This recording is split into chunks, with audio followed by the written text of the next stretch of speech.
Welcome to surgeon diary. आज हम बात करेंगे अपने मंशूर के तीसरे जूज के बारे में। अगर वो समझ आ गया तो सारा सिस्टम समझ आ जाएगा। तालीम भी उससे रिलेटेड है, सेहत भी उससे रिलेटेड है और रोजगार भी उससे कनेक्टेड है।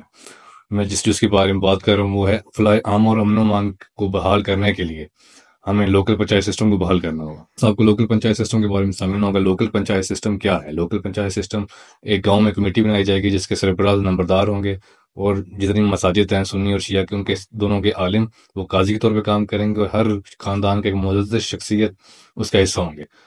इससे अमन और अमान किस तरह बरकरार होगा?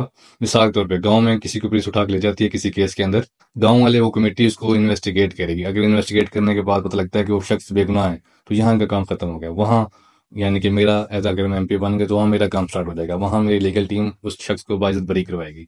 मिसाल के तौर पे अगर वो शख्स गुनाहगार साबित होता है तो इस सूरत में जो कानूनी कार्रवाई होगी वो तो होगी, लेकिन एज ए इंसान जो जेल के अंदर और पुलिस स्टेशन के अंदर जो उसको मुसीबतें आएंगी मैं उसमें उसकी हेल्प करूंगा। अब सवाल ये कि इससे रोजगार किस तरह कनेक्टेड है। मिसाल के तौर पे जैसे अभी हमारे गांव के अंदर चिचोतन से लेकर गांव तक हमारा रोड मंजूर हुआ है, अब उसकी मेंटेनेंस भी जारी करनी है। अगर हम गवर्नमेंट से मेंटेनेंस करवाएंगे तो सालों काफी साल लग जाते हैं। जैसे हमने देखा है कि कम से कम 10-15 साल बाद वो सड़क मंजूर हुई है, दोबारा बन रही है। गाँव की कमेटी अपनी जैली कमेटी मेंटेनेंस कमेटी के नाम से कमेटी बनाएगी जिसमें गाँव के मुस्तहिक अफराद को जो इसमें महारत रखते होंगे, बेरोजगार अफराद होंगे, वो उसमें सेलेक्ट करेंगे और ताकि वो रोड को मेंटेन कर सकें। इस तरह गांव खुद अपना जनरेट करेगा रोजगार और लोगों को एक तो रोजगार मुहैया होगा और साथ साथ ही मेंटेनेंस भी होगी। लोग उसमें सेलेक्ट होंगे और उसमें हेल्प करेंगे।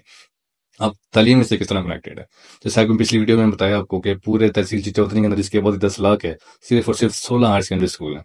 तो तालीम घर घर तक नहीं पहुंच सकती। मिसाल के तौर पर अगर गरीब अफराद जो हैं उनके घर में अफराद ज्यादा हैं लेकिन वो रिस्क कमाएंगे या वो तालीम हासिल करेंगे, तो उन तरह हम किस तरह तालीम पहुंचा सकते हैं? इस तरह के इसी लोकल पंचायत सिस्टम के थ्रू मस्जिद को सोर्स ऑफ नॉलेज समझा जाएगा। मस्जिदों के अंदर ही एजुकेशन, स्किल एजुकेशन और तालीमी एफएससी तक एजुकेशन प्रोवाइड की जाएगी उन बच्चों के लिए जो स्कूलों में किसी वजह से नहीं जा सकते।